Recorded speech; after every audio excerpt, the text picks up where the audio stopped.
welcome everybody, and then I'll introduce you. Okay. So Yeah. pick it up and go with it. Telling my wife that I'm dying inside a little bit for the fact that I have to talk about child pornography with nuns in the audience. True. I told her there are some things you cannot prepare for. That's This is one of them. That's right. Yeah. I'm gonna have to take a picture afterwards with them. Yeah, that would be. Hey, Miss Reverend Caraway, how are you?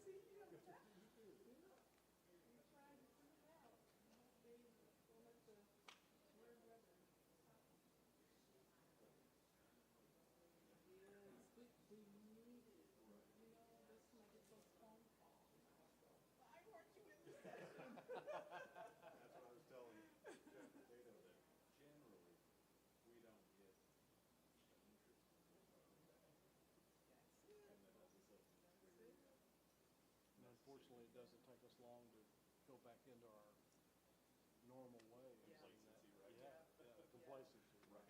Apathy is where we often live in issues. Then it's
Church, which is First Baptist, and thank Dr. Scar for his support to the police department He's always been a wonderful supporter for the department, and we're very grateful for him and for his leadership in that area.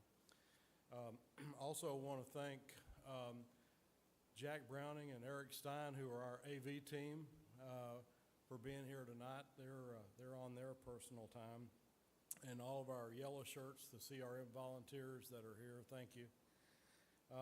And to all the GPAC members for sending this out to your church congregation, we appreciate that.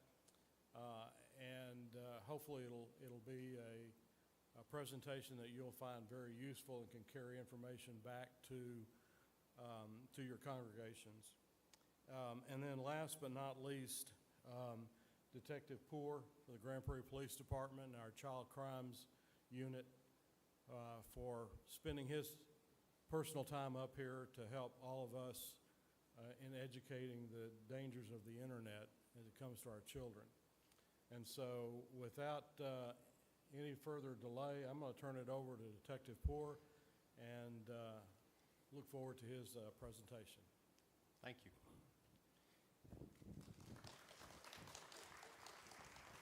I appreciate it. Thank you. Well, good evening. Thank you for joining me. I'll tell you briefly just what I do and what I've done for the last 10 years. I work in our Internet Crimes Against Children unit here at the Grand Prairie Police Department. I started off in our Child Crimes unit just at the end of 2013 into 2014. And since 2016, I have always said I'm the ugliest 12-year-old on the internet. I have worked the worst of the worst cases for that time involving the exploitation and preying on of children on our internet. And so I brace you for the fact that this topic is a really, really weighty, tough topic. And I know that, and I'm not unaware of how dark of a topic this is. But I'm going to tell you just plain and honest that I'm pretty transparent and I'm pretty straight to the point, because the people that are preying on our kids are not backing off because they don't want to offend anyone. They're talking to children in the way that you would not believe, and they're doing things in the way that you won't even begin to imagine. But I've been to the end of the internet. It is a dark, horrible place, and my hope is tonight to shed some light on the way we're seeing the exploitation happen with the predators on our internet, and to just give you some tips and tricks to start the conversation with your kids. We'll start it this way.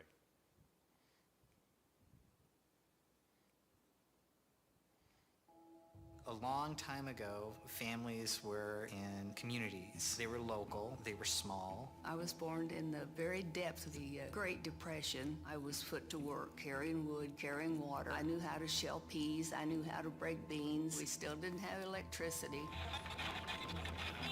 I have 2 Instagram accounts. I use Instagram, Snapchat, and TikTok. TikTok and Fortnite. I can just scroll for hours on end. 11 hours a day. It's been 8, 9.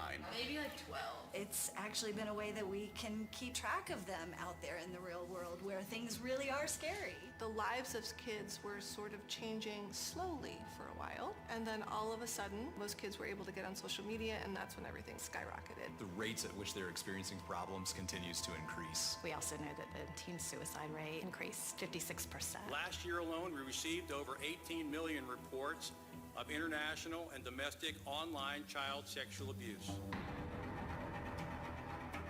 We have traded a false sense of safety and security for actually putting our kids in riskier situations. I call it the race to the bottom of the brainstem. So it starts with techniques like pull to refresh. Pretty much every guy has like an addiction to it, but no one talks about it. But it's just faster now, and it's younger. Well, yeah, like nudes of girls go around to school all the time. At the beginning of the year, there were multiple suicides before school even started. There were men that wanted to talk to children at all hours of the day and night.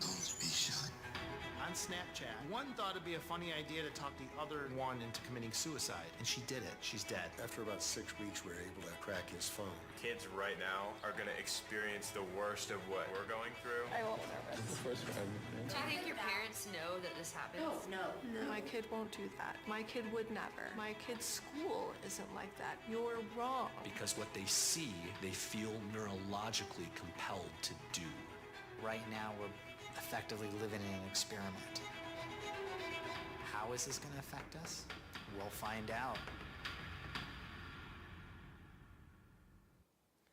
I could talk to you for a week about all of the things in child internet safety and the ways we're seeing people prey on children, but tonight is a broad brush approach to what we're seeing in the trends in the realm of child safety and internet safety.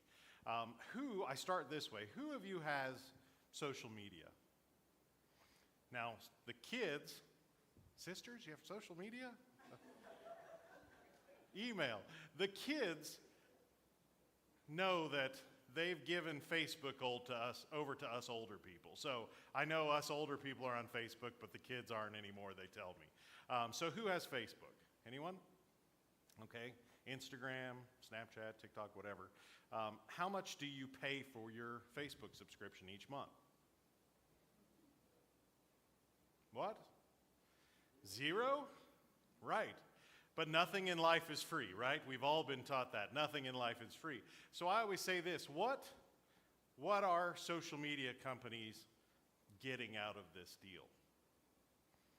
Our habits, our behaviors, our advertising, our personal information and our data, and sadly, to some extent, our kids' souls, because all of the things we experience as adults in those online platforms, the kids experience so much more intensely because of their use and the way that their brains are developing.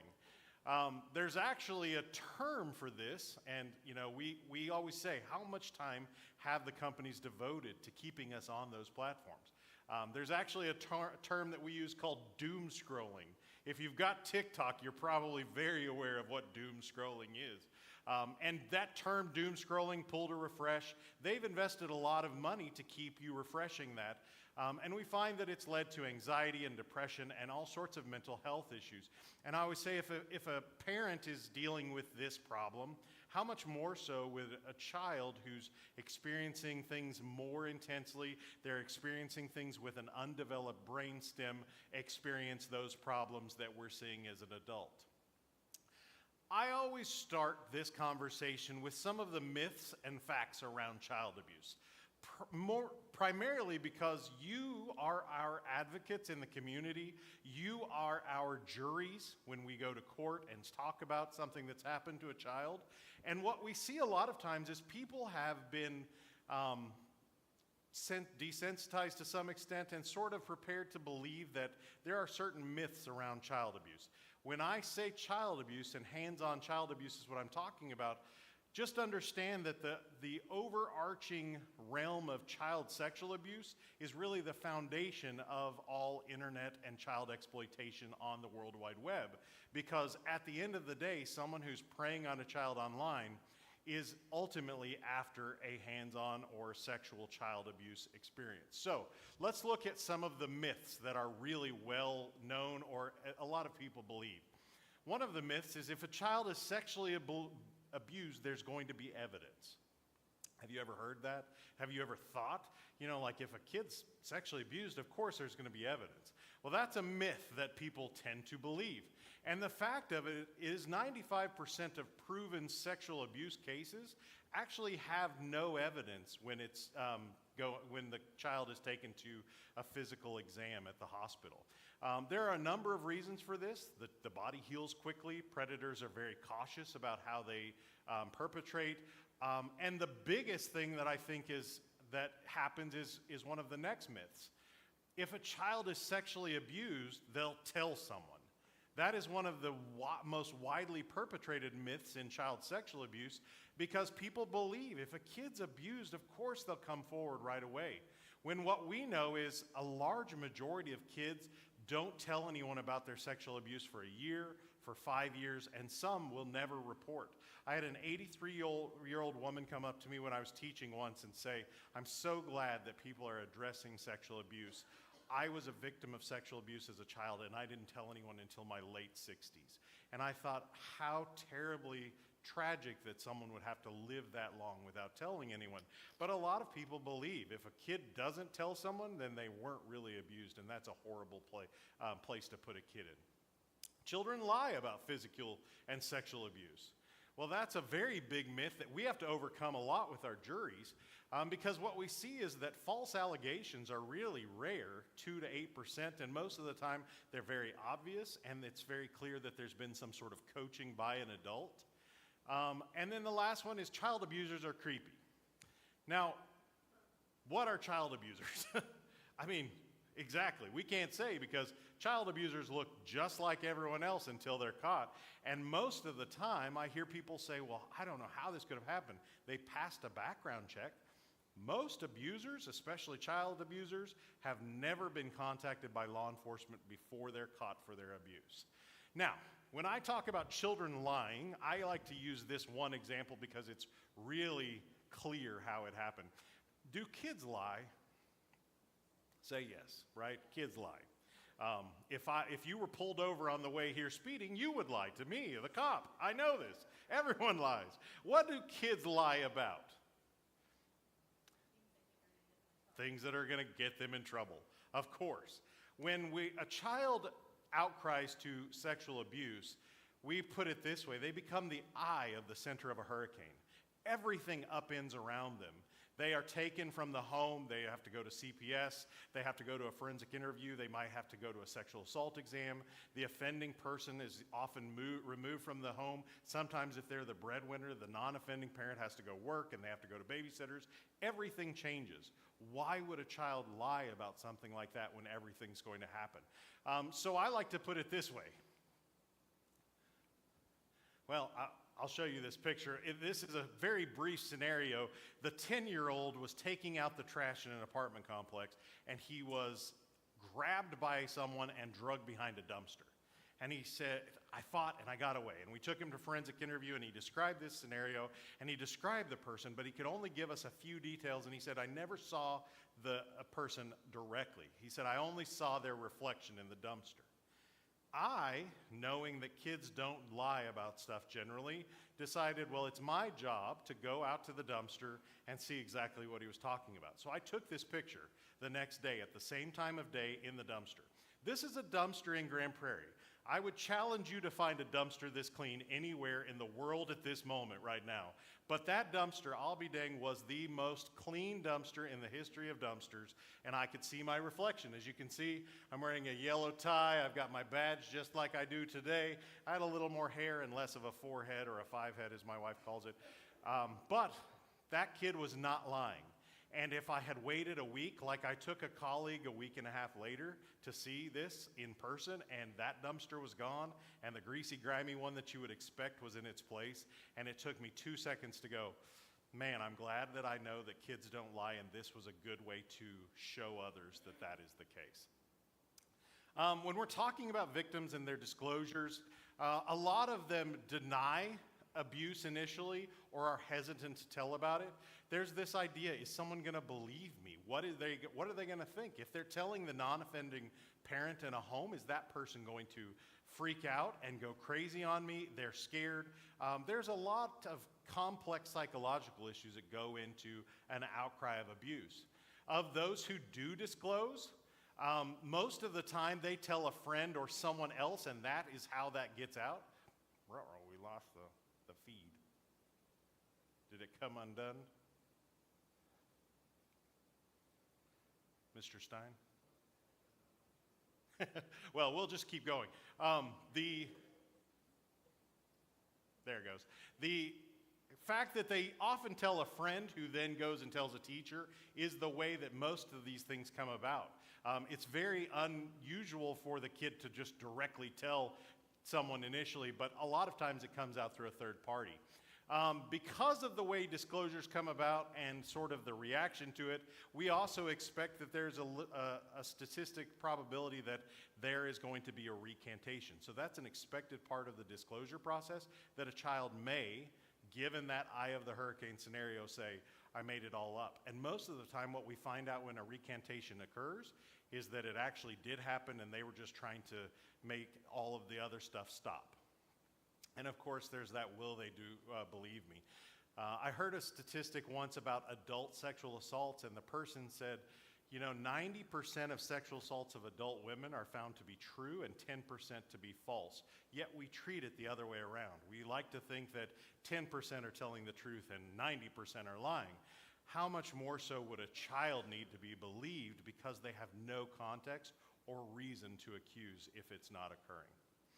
We don't call this child pornography anymore, and I'm going to tell you why in a brief moment, but we do refer to this offense as child sexual abuse material, or CSAM.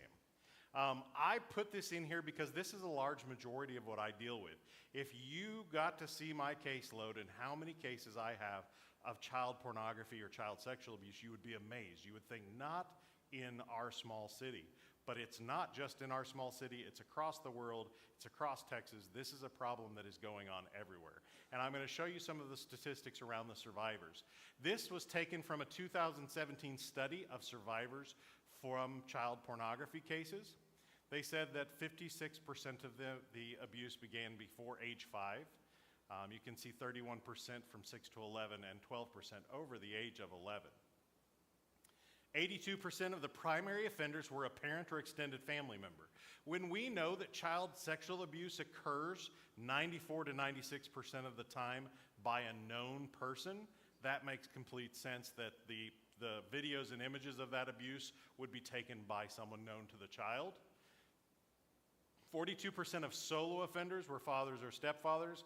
People always raise an eyebrow when I say solo offenders, and I'll describe what I mean by that in a second. 54% lived with the victim full time, and 89% of those who arranged sexual abuse by another were a parent. Now, I know that that sounds horrid and hard to believe. It is horrid, but I will tell you that it is occurring far more than you would want to believe that someone would arrange for a sexual encounter with their child for another person to come over. And that's not an uncommon thing. You'll see it in the news quite a bit, and we mirror all of our undercover cases to mirror real-life instances.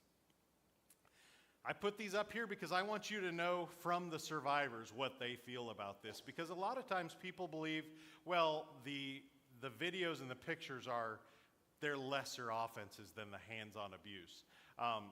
So the survivor said, the hands-on abuse was horrible, but at the very least it's over and done with. The constant sharing of the abuse will never end, therefore the reminders of existence will never end.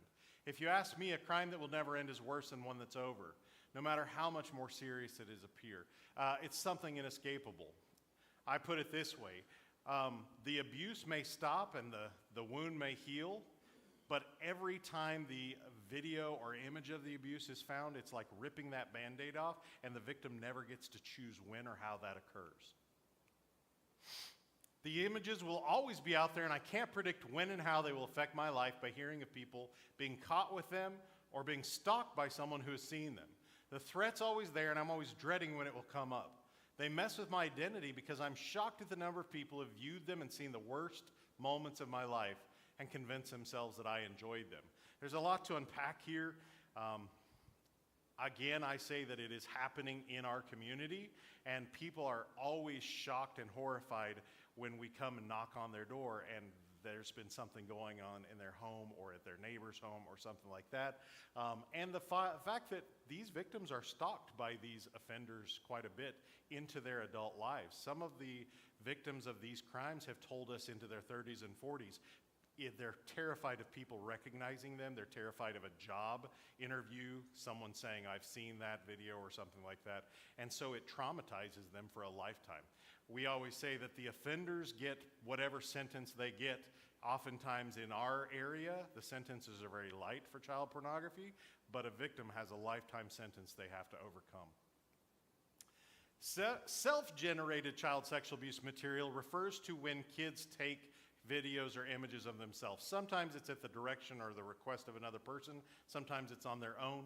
We don't victim blame for that, but it is something that has been called nudes in the past. You know, the fact that if we arrested every kid who sent or shared a nude image of themselves in our school district or the school districts around us, our schools would be virtually empty. It is so prolific. Not everyone, I know, but there's such a common problem with this that I tell you these things so that you can start the conversation with the kids in your life. 1 in 6 of the minors surveyed in this survey about this self-generated CSAM have shared their own nude imagery. And 2 in 3 who shared it within the last year. 1 in 5 reported they had seen non-consensually reshared self-generated CSAM, so they've seen someone else's nudes shared around their community. And 6% turned to a parent, caregiver, or trusted adult after being sent a nude by someone that they thought was an adult. Only 6% shared that they had been given a nude image of an adult with their parent or caregiver. 38% of girls 13 to 17 acknowledge having a secondary social media account that their parent doesn't know about. We'll talk about that in a little bit, about what that's called. And then what made you decide not to share a nude photo? The top of the list is the photo being leaked and then their parents finding out. What's at the bottom of the list? I took this to heart when I read it. It's illegal. A big, ugly, dumb cop like me coming into your school or your community center and saying it's illegal for you to do it means very little. But it does mean a lot for their parents and their friends and their families to say, hey, this means something, don't do it. Among kids who have shared nude images, 42% reported they had shared with someone over the age of 18. 25% reported having a sexual interaction with someone they believe to be an adult. And 37% of the kids who had an online sexual interaction told a parent or trusted caregiver. And 60% blamed the resharer predominantly. Now, I've always said that back in 2019 or 20, this was reversed. It was 40% blamed the resharer, 60% blamed the person who took the photo. What does this shift show us? To me, it showed me 2 things. That there is a lack of personal responsibility for taking of the image, but more importantly, it's that it's so common that we don't blame the person who's taking it because everyone's taking it. We blame the person who shared it without their permission because that's the real thing that they see wrong. Who played a role in teaching you how to behave online? Again, it should come as no shock. The parents or caregivers. And then the statistic about that was 58% of the caregivers said, we're not prepared to handle if something is occurring. It's a scary situation when a large majority of the kids are saying, my parents are who I would go to get help, to learn how to behave, and to fix a problem. And a large majority of the parents are saying, I don't know what to do. That's the benefit of these things, and I applaud you for taking this step because this is the start of how you learn how to handle these problems. These are the newest of the statistics and the most concerning, that 1 in 3 of the caregivers surveyed have sent a nude image of themselves. I'm not going to number you off and say 1 in 3 of you, but this is the survey study that they did.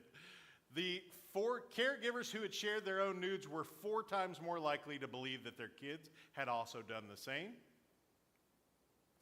21% of caregivers of children 7 to 12 had a conversation with their children. Or let me put it this way, only 21% of caregivers had a conversation with their children about this, meaning 79% just decided not to. And 1 in 4 caregivers believe the receiver of the nude picture has the right to reshare at their discretion. That is terrifying to me. If the adult in the child's life believes this, how does the child learn any differently? And that's where we have to start as a community coming in and helping educate the parents of the kids in our systems. A good friend of mine is a psychologist and he deals with sex offenders a lot, and he told us when we asked him about grooming this. If you have a good relationship with your child, meeting their emotional needs, the chances of them being groomed is almost 0. Because the first thing the offender looks for is someone who's vulnerable. And they want to step in and become that way of supporting the emotional needs of the child. So most of the time, your kid's not going to be susceptible. The predator is good, and I'll tell you this. I have been, as a child online, posing as a kid online, talking to predators. I have been groomed thousands of times. It's why I look this way. I'm only 22. But they do a very, very good, deceptive job of learning how to manipulate and seeing where they can step in and fill the voids that they're sensing in the child's life. And that's how they get the child to trust and to believe that they are after their good and only their good. And that's how the parents sort of lose control of being able to influence the fact that the child is being taken away and isolated by a predator. Sextortion is a terminology that we use when we talk about a blackmailing by using nude image. So what it looks like is typically an offender will pose as a similarly aged child. They will ask to share nudes or trade nude imagery back and forth. And then once they get that, they'll start blackmailing the child by threatening to share that imagery with their school, their church, their family, their friends, and expose and humiliate them in return for something. That's called sextortion. This is probably the biggest problem we deal with today with kids under the age of 18. So let's look at some of the statistics around it and see how it's happening. Let's start at the beginning. What we know is that it has tripled between 21 and 23. It has been exponentially increasing since 2016. It starts on the internet. And when I say that, it's like, well, yeah, duh. But a lot of people are like, well, where is this happening? Is this happening on the dark web? What are we talking about? No, this is just on the apps and the internet that you're using. When I tell parents, you know, you got to really monitor what your kids are doing, and they're like, I just don't know the technology. Well, that's wrong, because guess what? You have that technology in your pockets right now, and you're used to using it. You're just not used to how your kids are using it, and that's what we're going to talk about a little bit. But 88% of teens have access to a cell phone. How many of you have kids in your lives? Let's say over the age of 8. Do most of them have a cell phone? Or, yeah, that's very common right now to see a kid older than the age of 7 most of the time having a cell phone for tracking and keeping up to date with them. 91% of their teens' internet access is through phones, tablets, and mobile devices of some sort, meaning that they're not using the home computer anymore. They're using that little pocket computer. When people ask me, like, man, how, you know, they're always saying this, and Reverend Carraway will remember this. I spoke a few weeks ago about if I'm going to do a presentation called Thank God for the White Van, because people want to know, what do we do about that really creepy guy in the white van? And I always say, the white van's not your concern. That's not the way it's happening. You're looking for the white van, and you're missing the guy coming into your child's bedroom at night through that tiny little computer in their pocket. What do you want to think are the top social media applications for sextortion in 2023? What's number 6? Any guesses? Bible app. We'll talk about that one. What do you think number 6 is? Let's start with 6. Discord. You ever heard of Discord? Some people are like, I don't even know what that is. It is a messaging server. It is a live calling, live video, trading pictures and videos and chatting. All sorts of stuff can be done on Discord. It is so popular right now. It started as a gaming app, but it is one of the most popular, and it is one of the worst places for child exploitation. Facebook. Now, I told you kids aren't on Facebook. Some of them still are, but a lot of what we're seeing is Facebook Messenger. How about 4? Instagram. Yep, Instagram to me is one of the top places for sextortion. I arrested a person a few years ago that had at least 15 male victims under the age of 12 on Instagram, just in our local community of DFW. Number 3, you're a good guesser, so Snapchat. Number 2, TikTok. And what do you think number 1 is? No, I'll talk about Bible app, but no. What do you think? Say again? Not Be Real. It's amazing, and I know Be Real, it'll be up later, but what's amazing is people never guess the number 1 for sextortion, because they never think about the fact that it doesn't have to happen on this platform eventually. It can start at this platform and move. And so the number 1 in 23 was YouTube. And how many kids are watching YouTube and YouTube Kids, right? 91% of teens are using the text messages that are built into their phone, but there's also a large majority that are downloading messaging apps, which also include features that are not in traditional text messaging. So the trends we're seeing, of course, 1 in 3 minors report online sexual interaction. We've already talked about how a large majority of kids are saying they're having sexual interactions and trading nude images with people they know are adults or believe that are adults.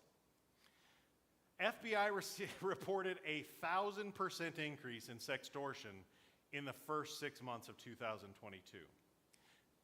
It used to look one way, it looks a different way now. Back when I started in 15 and 16, what we were seeing was it was typically female victims, and it would be a male offender who, once given a nude image, would then blackmail or sextort the female for more egregious pictures and videos and more sexual acts on video. That was almost always what we were seeing. That has changed 180 degrees. And so what we're seeing now is the large majority of our victims are boys between the ages of 13 and 16 years old. And a lot of the offenders are actually large international organized crime rings that are using the blackmailed photos to get financial sextortion schemes. And you think, why would they go after money with kids? Well, you think about it, they're not asking for $1,000 from a kid, they're asking for $10 from 1,000 kids. And they're getting a lot of things through gift cards, through game apps, they're getting Cash App and things like that. And a lot of times what we're seeing is the kids that are afraid that someone's going to see their nude images or they're going to get in trouble for having sent it, they're just feeling hopeless and that there's nowhere to turn. And so what we're seeing is a large spike in suicides because of it. There was one case out of Mississippi where a 16-year-old boy, captain of the football team, really popular, well-background family, he was approached on Instagram, excuse me, at midnight, and they started extorting him, and by 3 a.m. he had shot and killed himself. 3 hours, and the parents said, we never even had the chance to intervene because it happened so fast. A lot of the perpetrators are foreign. We were seeing a big push out of Nigeria, the Ivory Coast, and the Philippines, but there are also domestic groups that are doing this as well.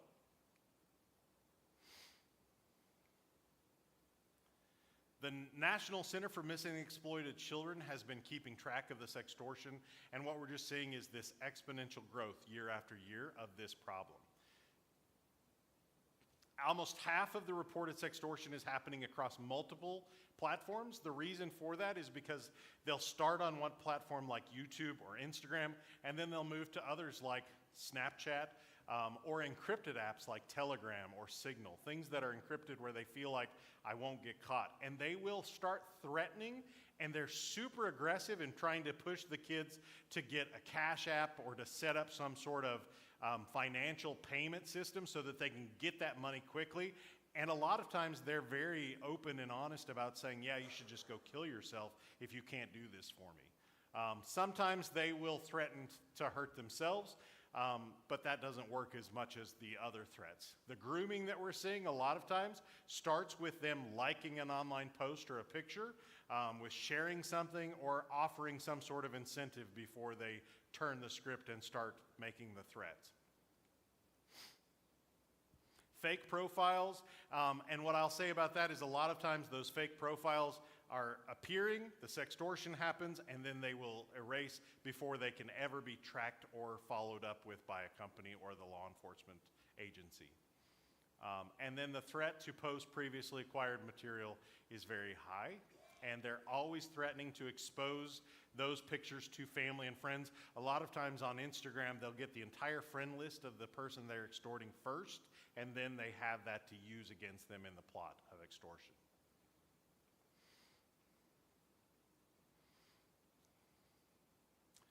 Hacking accounts to steal sexual images, it happens, but it's not as frequent as then getting that. A lot of parents come and say, oh, my child's account was hacked, when in actuality what we learn at the end is that the child actually shared something willingly and they were afraid to say it.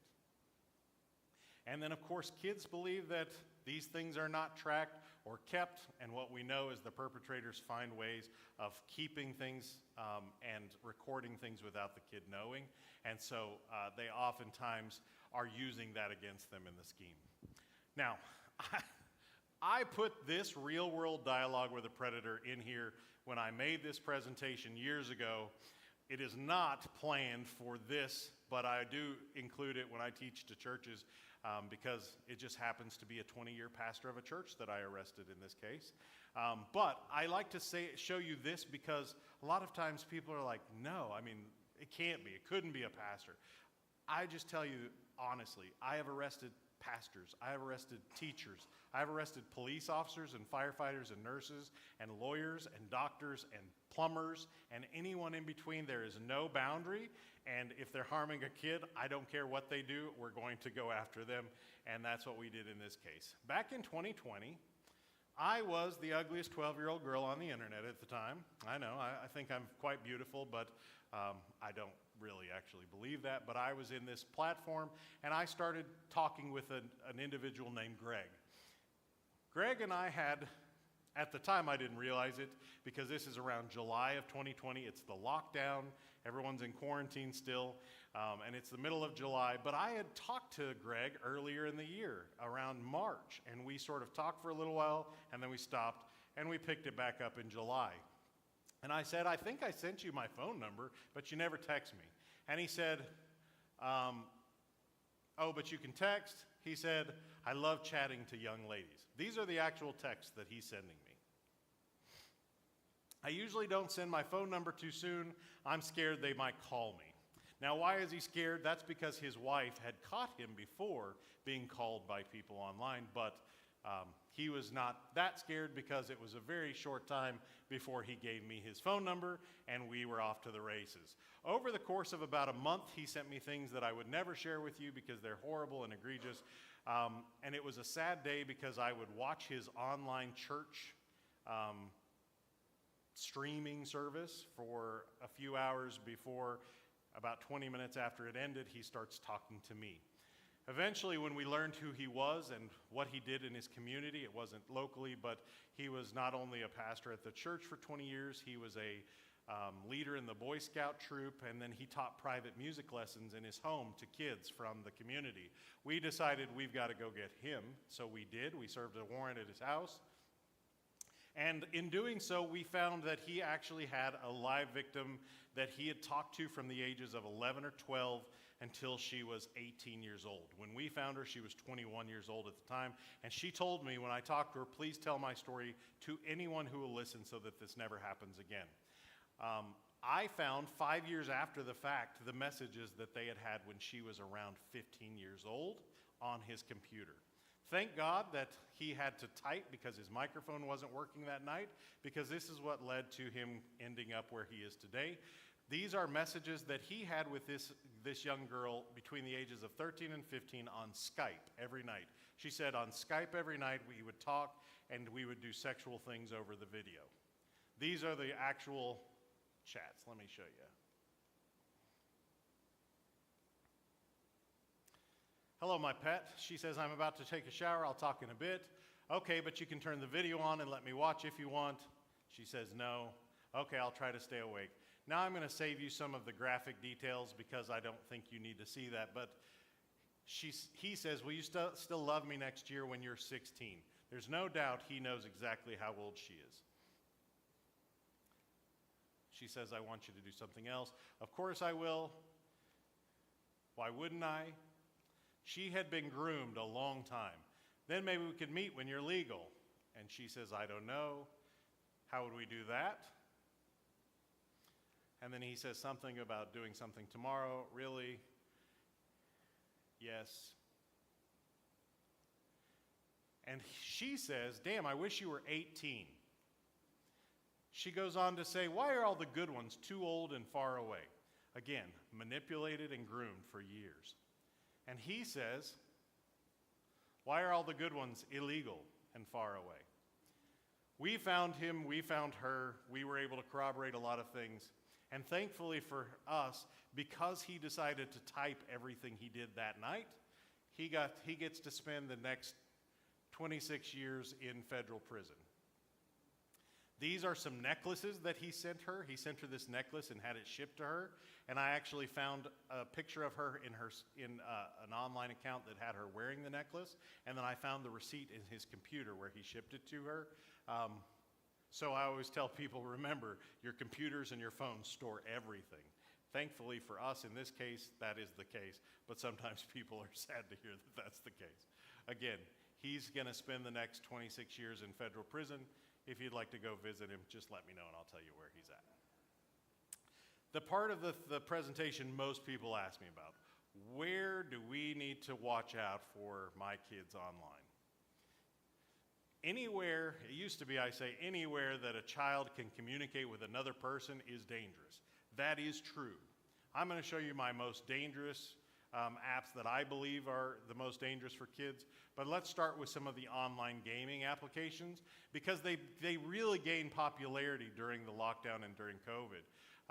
You can take pictures if you want, but these are some of the things that we see exploitation occurring on. Twitch and Discord started the same way as a gaming app. Minecraft and Fortnite are really popular. I decided to go online in an undercover capacity during the lockdown of COVID on Fortnite. What I learned is some of those 10-year-olds can talk a lot of trash. But I got really good and I started whooping them.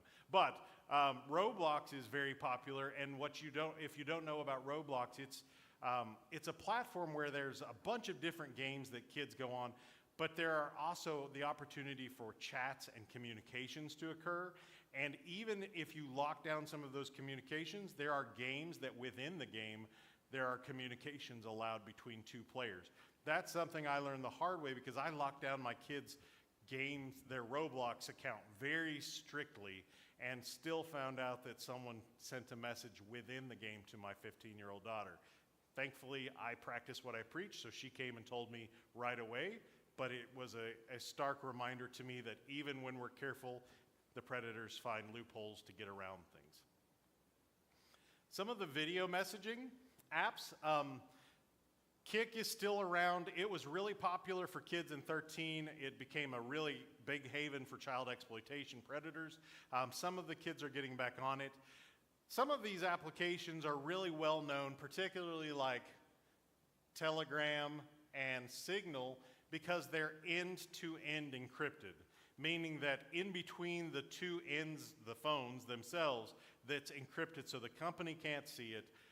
And sometimes there's some difficulty tracking, but that's not always the case. Sometimes the offenders believe it's more the case than it is. Omegle was a really horrible place that started in around 2008, and it was a platform where two people across the world could be connected anonymously together, and they could live stream or chat or text.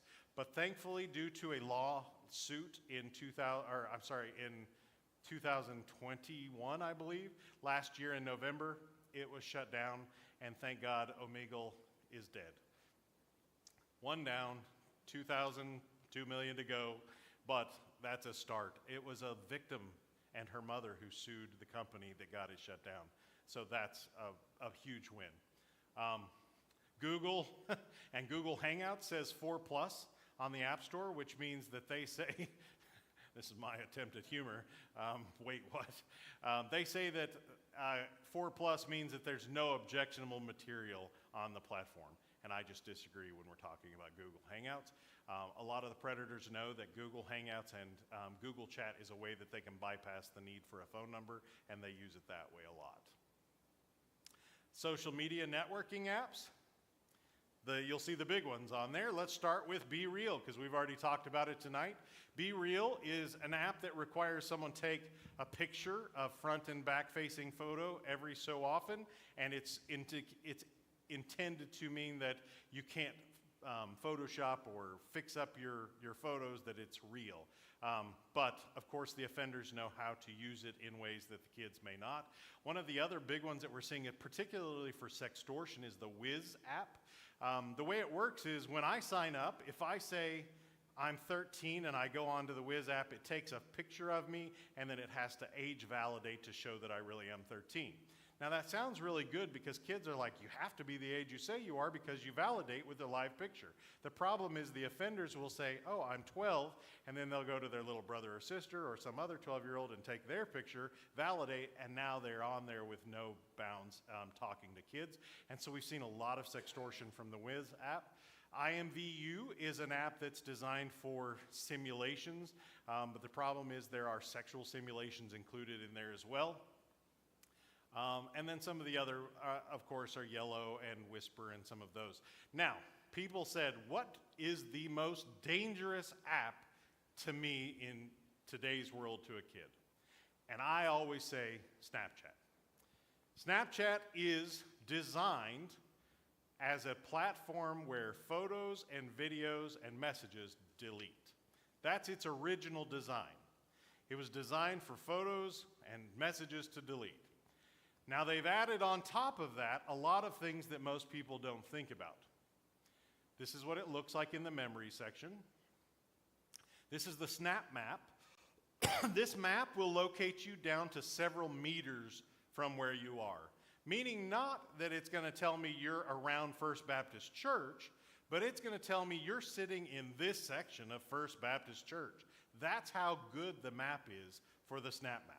Now, I know some people are saying, well, it's not on by default, but there are a lot of ways that kids know how to defeat the not on by default because most kids I know are using the Snap Map. My Eyes Only is a section that's an encrypted vault. Most people use it for their bad pictures and videos. It's encrypted with a password. If you don't have that password, you cannot get into it. But it is the place where people keep their pictures and videos that they don't want other people to see, and it's the first place predators hack into if they're given the ability. It allows you to add friends of friends and contacts that you don't know, so it's really easy to add unknown people to here without any sort of barricades or blockades, and that's why a lot of kids have friends that they've never met in real life, but they're talking to on Snapchat. I say I have never in the last 10 years worked a case that involved a real child being exploited that did not in some way have Snapchat involved. I have arrested teachers, I have arrested all sorts of people using Snapchat to exploit kids, and to me, I have yet to find any reason why a child under the age of 18 should have Snapchat. There's no reason that anyone has been able to give me that I think we could justify giving a kid Snapchat, other than parents think it's okay because it has the filters. And so that's just not enough. And usually people, when we tell them the dangers of it, they go, oh, I've just never thought of it that way. So a lot of times it's just the fact that they don't think of it. The second place, dangerous-wise, is Instagram. And the reason for that is because we've seen a lot of sextortion on it, but it's because it sort of mirrors Snapchat in the way that it's designed. When I said earlier that kids have secondary accounts that they don't want their parents to know about, there's a terminology that they've used in the past called my Finsta, my fake Instagram, and my Rensta, my real Instagram. The fake one is the one that you can allow your parents on. She's going, I don't have a fake one, I promise, Mom. The fake is the one that you allow your friends and or your family and your parents on because nothing is bad on that. The real one is the one you allow all your friends on. It is also something that when parents have taken away Instagram, they forget that their kid can go to another device at school and log on through the web browser and access or delete anything that they don't want their parents to see. You can toggle between accounts. All you have to do is hold down that where the red square is, that profile button, and you can toggle between multiple accounts, 6 or 7 in fact. One of the offender that I told you earlier that had 15 male victims was toggling between 4 female profiles. Now he was a 30-some-odd-year-old man toggling between profiles of 16-year-old girls that he would use to lure in these boys before he would start extorting them. You also have disappearing photos or videos. They added just like Snapchat. They also added the live stream or reels or live video features and calling features and the vanishing DMs. Those are all reasons why, to me, this is a very close second to Snapchat. I still think Instagram can be made safer. I still think Snapchat is the worst of the worst. We'll keep going. Tumblr, YouTube, TikTok. We've talked about all of these things. Look, TikTok has some of the funniest stuff on the internet, I know this, but it's also got a way that you can communicate with other people on it, and so it's just one of those things that you have to be aware of how it's being used. Again, YouTube, the same way, the comments, there's a good way for offenders to then move kids to other platforms. The problem with some of the things like YouNow or Bigo or OKRU or those things is that they're live streaming apps, and so once the live stream ends, the evidence that would be there showing the offender doing what they're doing is usually gone. The dating apps, I know people go, there's no way a kid has a Tinder account. I'm telling you, there are kids that have Tinder accounts.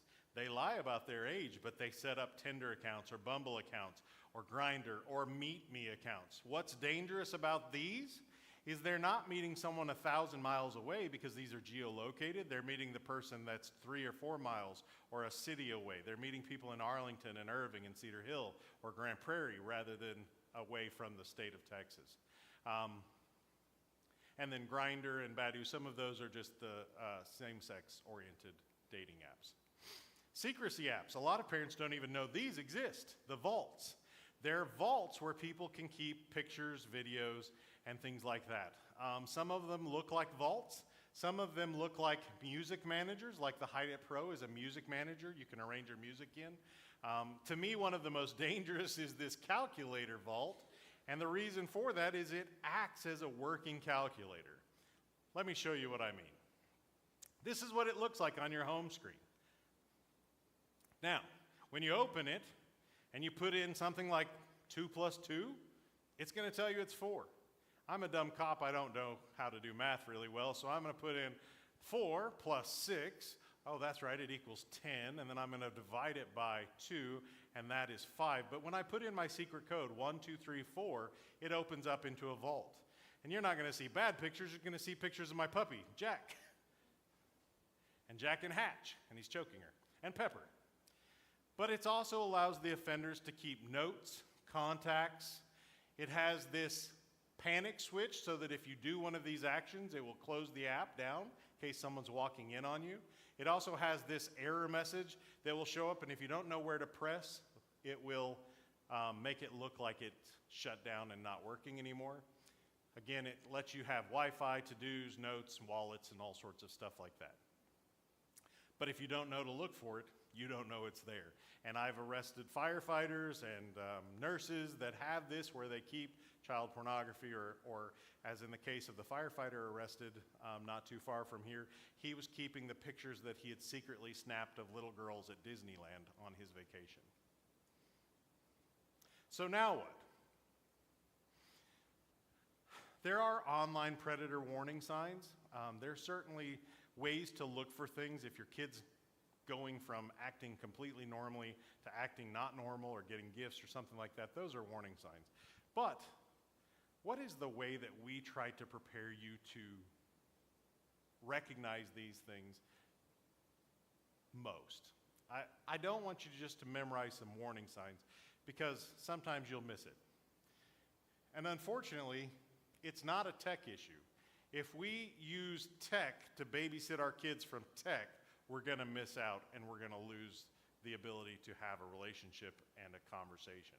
So my practical advice for you as parents or people who have kids in their lives is learn the technology. I've shown you a great start tonight. There's great ways. I say my favorite federal agent to learn about internet safety is Special Agent Google. You can go Google just about anything about how to learn technology. YouTube University is another good way to learn about how technology is working, but learn the applications.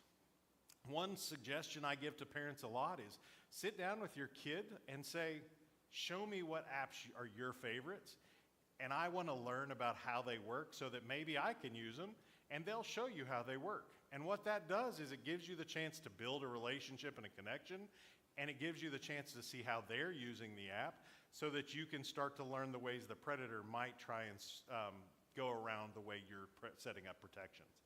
Randomly checking their phones, computers, tablets. my kids are 15 and 13. I've got a 15 and 13-year-old daughter. They're so used to me taking their phones that their friends sometimes send texts that say, "Hi, Riley's dad," and things like that. They're so used to me doing that. One night it was an off day at work, and I came up and said, "Let me see your phone," to my 15-year-old, and she goes, "Wow, Dad, I would have given it to you." And I thought, you know what, you're right, I'm so sorry. She is so used to me taking the phone and tablet that there's never a fight because it's not something that she's not used to. She knows I'm gonna read it, I'm gonna correct things that need to be corrected, and I've locked it down, so there's never an issue. But don't just do it on Wednesday at 3 p.m. every week. Do it at Wednesday at 2 a.m. Do it on Saturday at 7 a.m. and 4 p.m. Do it randomly. Know every password and account. You'd be amazed the number of times we hear parents say, "Well, what about privacy? I don't know the passwords. I want to give my child privacy." Privacy is for the bathroom, not their devices. Expect your child to have a social media account or something you don't know about, because when you find it, you won't be shocked and it won't be the end of your world. But if you don't, then you've done something right, and it's a good chance to praise your child for being open and honest with you. Communication is the key. I always say be intentional, don't just have the talk. I give this dumb analogy. Does anyone have little kids? Like under 5? Yes? When did they start brushing their teeth? When they started having teeth, right? And how did you teach them to brush their teeth? You showed them. You showed them how to brush their teeth. And then you let them do it, and you corrected as you went, and you said, "Oh, no, you didn't brush well enough." And at 6 and 7, you're saying, "Hey, have you brushed your teeth tonight? I'm gonna go check your toothbrush." Pull a little FBI move and say, "If it's dry, I know you didn't brush your teeth. I'm gonna have it DNA tested." And at 10 and 11, you're saying, "Have you brushed your teeth tonight?"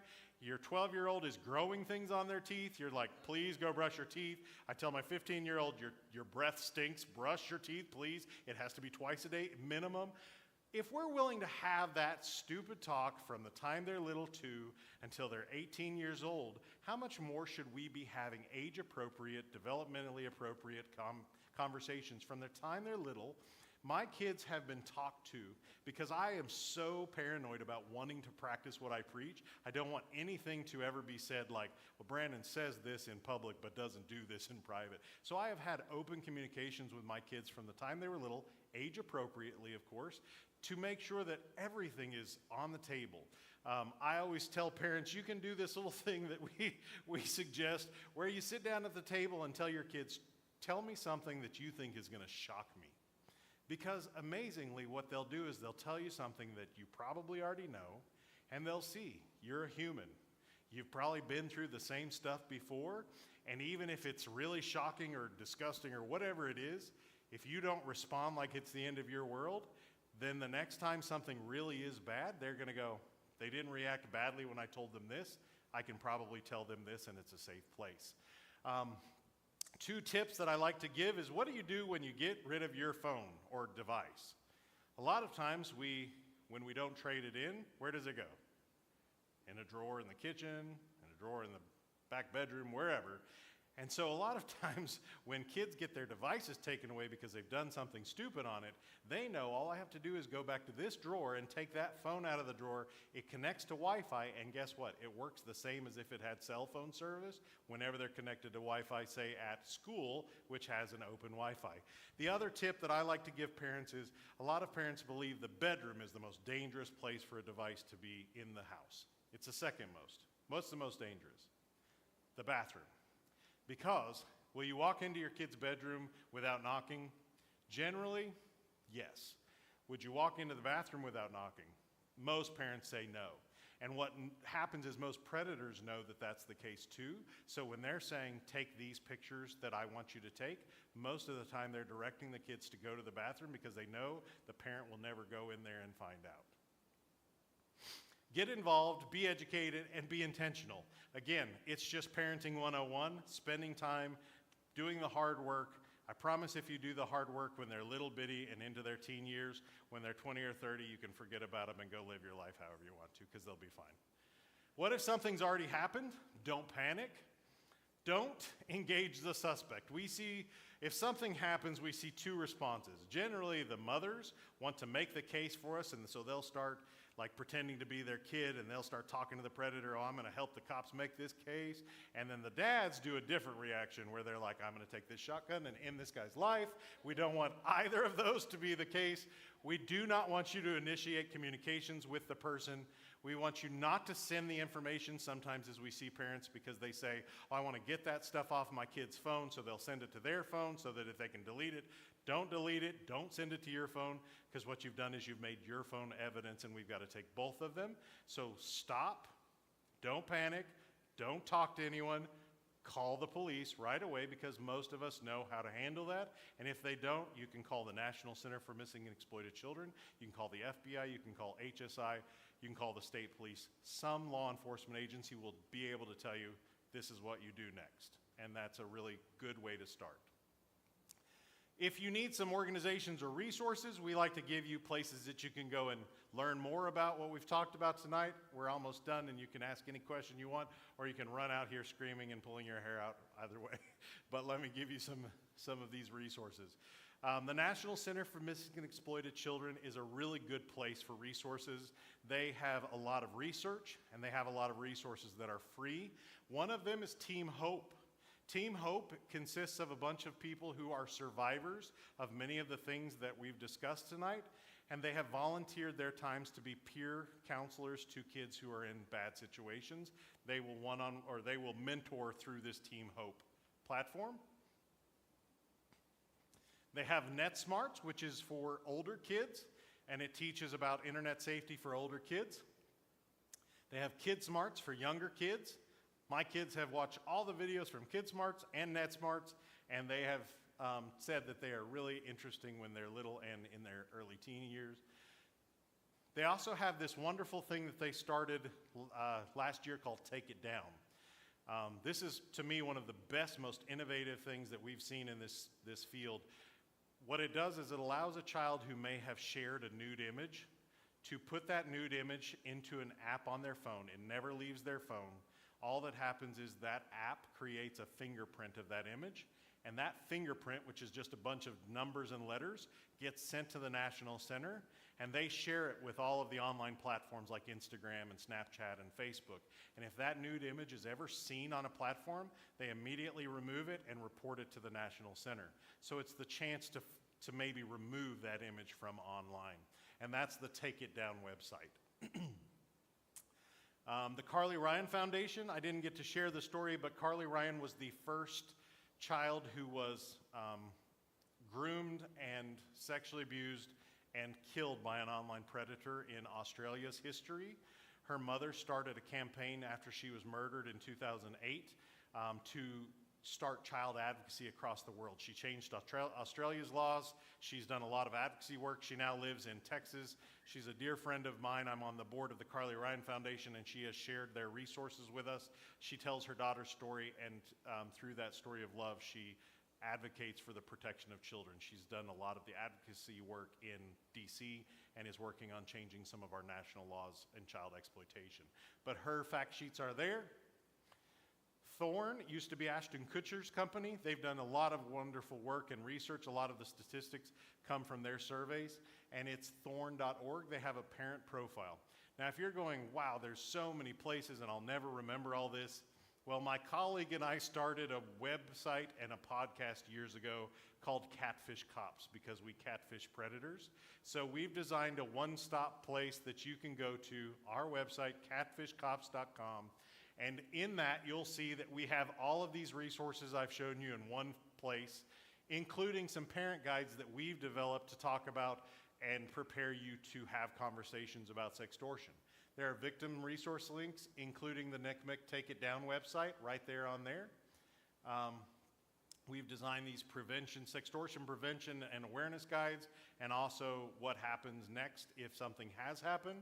And we've got a lot of Carly Ryan's resources on there as well. Oh, so yeah, I've burned down your house. You got any questions?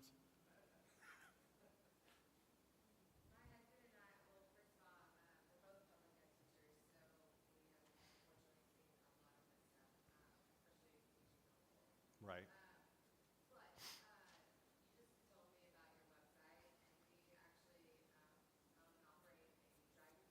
Uh-huh. Okay. Absolutely free. I make no money off of it, believe me. My name is poor, and it's just what I am. Yeah, please use the resources. If you need anything specific, we've got other things that I'll give you my card afterwards, and we'd be glad to kind of give you detailed resources as well. The Bible app, yeah, that came up. That actually came up during that presentation at Reverend Caraway's church that we did on trafficking. The really innovative and forward-thinking approach that they had in that was they were talking about human trafficking. And a lot of people have heard that term, that buzzword, human trafficking, because it's all over the place, but they don't understand what it is. And most of the time I tell people that human trafficking does not happen the way that you think it does because you've seen it in movies or on the media. It generally is happening to high-risk victims who have already been victims of sexual abuse or exploitation. And so a lot of times our victims of trafficking, it's a relatively small subset, they have already been sexual abuse victims who did not receive therapy or trauma care, or they've been exploited online. So I tell the general public, your kids are far more at risk of sextortion than they are of trafficking. Your kids are far more at risk of being exploited by someone on their phone than they are of being human trafficked. But in that case, we had someone that spoke about the Bible app and the fact that the Bible app has a messaging thing built in, and someone was preyed upon on the Bible app. Were you there for the, yeah, the Bible app has a messaging component to it. What most people don't realize is a lot of these applications have messaging components built in. And anytime a messaging component is built in that allows me to communicate, one of my colleagues on the website, he was actually able to help Glenn Beck years ago, because Glenn Beck had no internet at his home, but somehow there was one of the platforms that had messaging that they didn't know. The offender, who was like a Disneyland employee, was able to communicate through that and move to landline just through those messaging apps. So the Bible app, one that we would think is very safe and innocent, became the means by which some offender used to sort of find their way into the home. And the problem is, you know, that if you're not expecting to look for that, then you would never think to look there. And so that's one of those things where you should just know all of there are a whole bunch of resources online that you can even just go Google, what do I need to know as a parent about, and then put in the name of the app, and they'll give you a list of things that you can be aware of. We've also got a number of those on the website, including the application, the Carly Ryan Foundation application guides that will tell you about an app, and it will tell you the settings to make it safer for your kid to use as well. I saw a hand up back there. How are you? Good to see you again.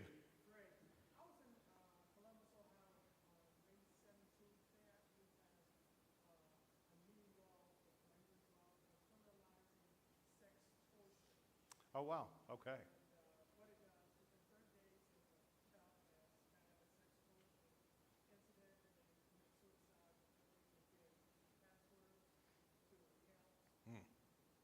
So it criminalizes sextortion, and if there's suicide, it does, what was the last part?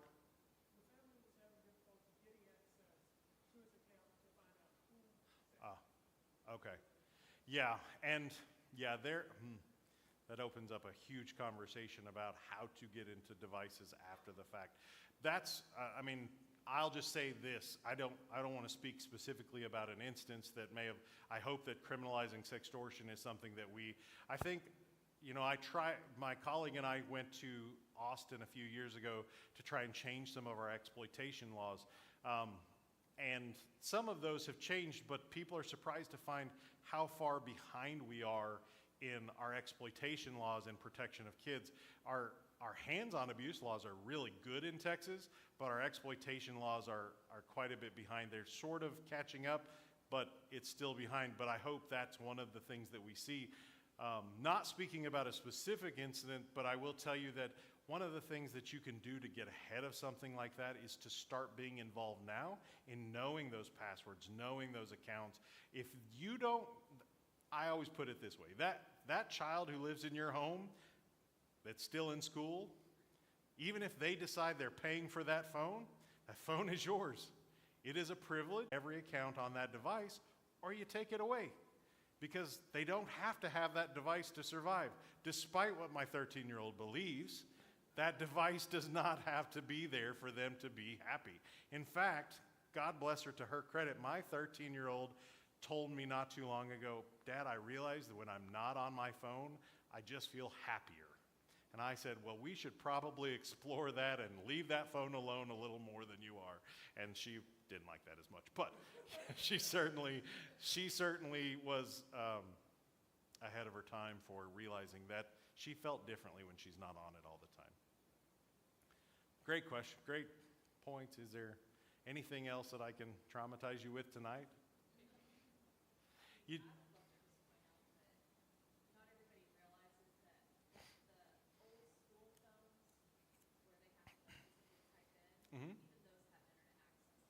Yeah, the old flip phones. Yeah.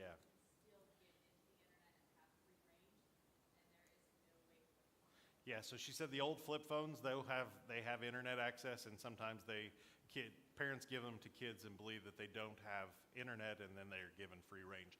The caution I give sometimes I'm trying to traverse this as both a professional in the field and a parent of daughters, and someone who's trying to do and say the right thing to groups like you as we go. But I realized a long time ago, I can't say just take every device and the internet away from everyone. That's just not realistic. I know that.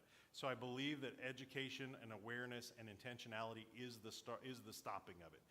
But one of the things that people often say to me is like, well, what about these flip phones or the Cricket phones or some of these basic phones? And what I've sort of come to believe too is there are going to be ways that both the predator and the kids learn the ways around the blockades that you're putting in place. But also, when something happens, those phones tend to be more difficult for us to get the evidence out of.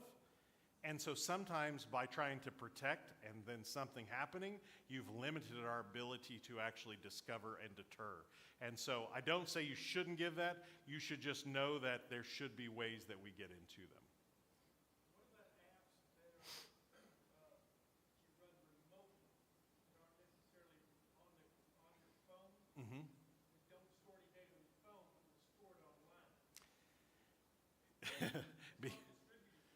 The distributed, yeah. And I mean, it's sort of the idea between like MDM and MAM and things like that. The problem with it is, where is that data stored? And so, yes, some of it, like, you think about this, if you're on Instagram right now, and I take your phone and I put it in airplane mode, a large majority of the data that was going on Instagram is not on the device. It's on the servers that belong to Meta that owns Facebook and Instagram and WhatsApp. And so we can get that data, but there are some companies that lie outside of the United States that brag that they will not cooperate with law enforcement, and they have never given an ounce of data to law enforcement, even when people have been harmed. And so that is something that, yes, there are benefits and pros and cons, right, to those remote computing softwares, and the fact that they're stored elsewhere. But just be aware, I think parents need to know that there are some apps that are not storing on the phone. There are some apps that are storing data on the phone. And there are wonderfully some apps that store more data on the phone than our offenders want to believe. And sometimes they think, as the teacher that I took to federal court before he was sentenced to 20 years, he told the judge, I just didn't think I would be caught. Thankfully for him, we were able to find everything on the device. But yeah, a lot of people don't know that. And the intricacies of those things become fun to work as we go. It does it, and it's not something that I'm sorry for coughing into your microphone, forgive me. It's not something that we're unaware of. It's something that we have to you think about this, the one thing that we sort of deal with in technology is we're constantly having to adjust for What type of device is it? Is it an Apple iPhone or an Android? What kind of Android? Is it a Samsung or a Motorola or a Nokia?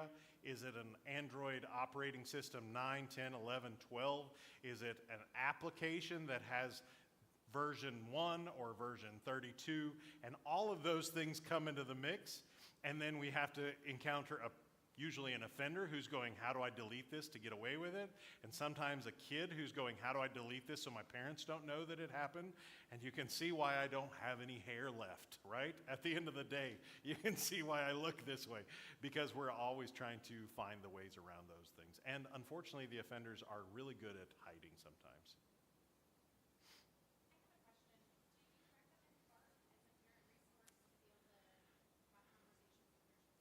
I don't recommend any parental monitoring software specifically.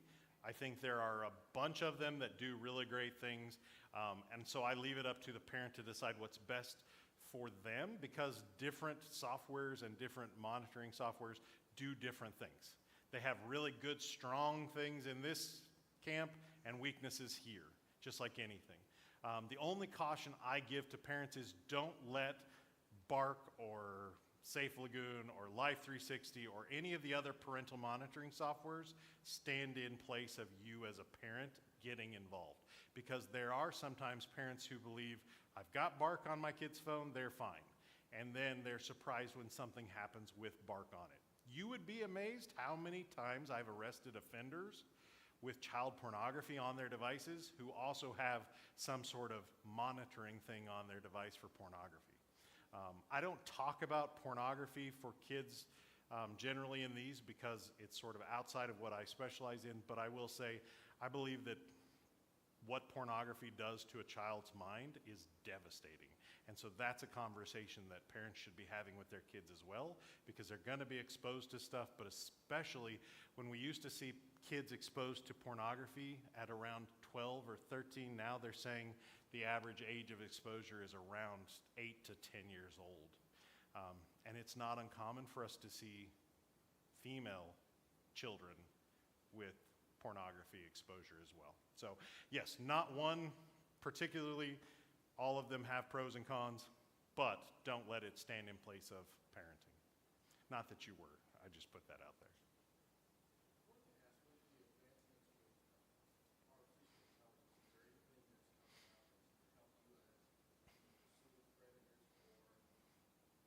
Or hindering us. Well, what Ecclesiastes, nothing new under the sun. There's nothing new under the sun. It is all a tale as old as man. So although artificial intelligence has changed things, it's not made new things. It has hindered us in ways, it has helped us in ways. I know I'm being vague with that because I can't say the ways that it has helped or hindered, because it's a technique thing, and it's also, I don't want to give anyone ideas, but I will say that those artificial intelligent created things are addressed in our laws already. They've actually had the laws on the books federally for decades now that address child exploitation and artificially created imagery or something like that. But yeah, I mean, what I'm afraid of is what it's going to look like 8-10 years from now. That's what I'm afraid of. There are some really cool ways that we're seeing that we can use it, both in the investigative field and the digital forensics field. But I think that we're just at the start of seeing how it's being used, and we're seeing, what was it, the lawyer who used it to help write some of the court documents and then got in trouble, and it's like, I mean, yeah, I don't think we've begun to see how it's going to be used. I'm fearful for the creativity that the offenders, I arrested a person last year who had created child pornography involving artificial intelligence. But he's still in custody and convicted because it was covered. Our laws have kept up that way in some ways, federally especially. That's a terrible answer, I know, and it's really vague, and I apologize for that. I'm trying not to give away, but also to sort of tell you that there's a whole arena of things we don't know. but we're not completely off guard, if that helps.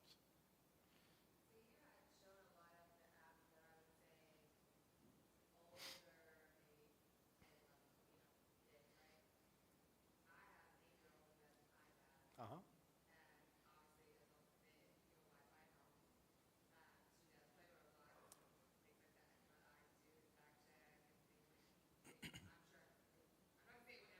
Yeah.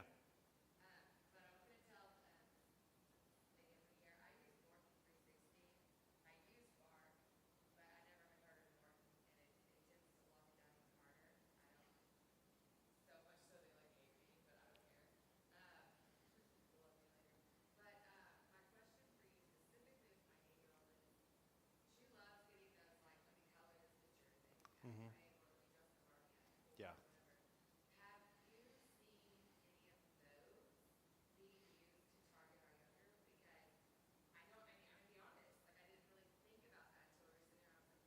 Yeah.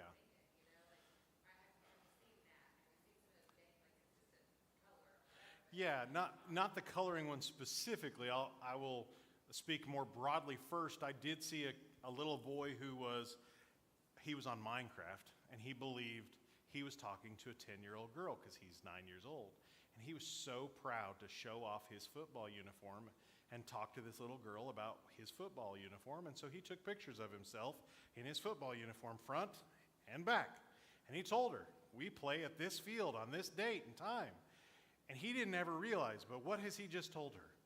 He's told her, or what might have been a 42-year-old guy, where he's going to be on which day of the week and what his name is on the back of his jersey and what he looks like. Kids give out parents, adults give out so much more information than they realize. I always make it a little game when I travel we teach law enforcement around the country. I make a little game to see how much information I can find just listening in the airport. And amazingly, I can Google people and find there's a dentist sitting behind me on the plane. I knew her whole staff and all of their personal names and information by the time we took off. And I was not doing anything it was all open information on Google. It was nothing special. And I would just do it as hey, by the way, I found you just by what you said. But how much more do we expect kids to give that information away? One of my colleagues had a police officer come to him and said, my 6-year-old was playing this game where she is a puppy dog. She creates a puppy character, and the whole point of the game is this puppy walks around the neighborhood and pees on the mailbox and bites the mailman and chases the kids on their bike, and that's the whole point of the game. And somehow a predator came on and asked for nude pictures of a 6-year-old on that game. And so I say, even though I may not have seen one specific game or another, the risk is always absolutely there. I forgot one tip that I throw out to parents a lot is you would never take pictures of your 8-year-old in her swimsuit and put a bunch of pictures up on the bulletin board at the grocery store and say, here, take one. But we do it all the time on social media. You'll post pictures of your kids at the swimming pool in their gymnastic leotard doing the splits, or in their, whatever it is, their tutu at dance or whatever. And what I find is we see predators with those pictures or the videos from TikTok that are publicly available on their phones all of the time. And so I warn parents because they would never think of that. And God bless you, you shouldn't have to. You should be able to innocently think, I'm just proud of my kids. But the world is an evil place and has made it to where you cannot think that way. You have to expect that you're not going to think the way the offender will think about that picture. So don't make it easy for them because it's not. I had a teacher that we arrested last year who had folders on his computer full of pictures of kids from their parents' social media, and that was what he used. I'm sorry, sisters. I told my wife just before, I said, there are nuns sitting in the 5th row. I'm dying inside, going to have to talk about child pornography with nuns and pastors and chaplains sitting in the front of me. So I will go home and lose more hair tonight, I promise you. But I want to take a picture. anything else, I really appreciate the questions. These are great questions, and I love answering them as best as I can. There's no great answer for everything, but if I don't know something, usually I'll tell you, email me, and I'll work it out, and we'll talk to colleagues. I have friends all over the world and all over the country in this field, and we're really passionate about protecting kids. If not, I'll let you go and turn you back over to the chaplain.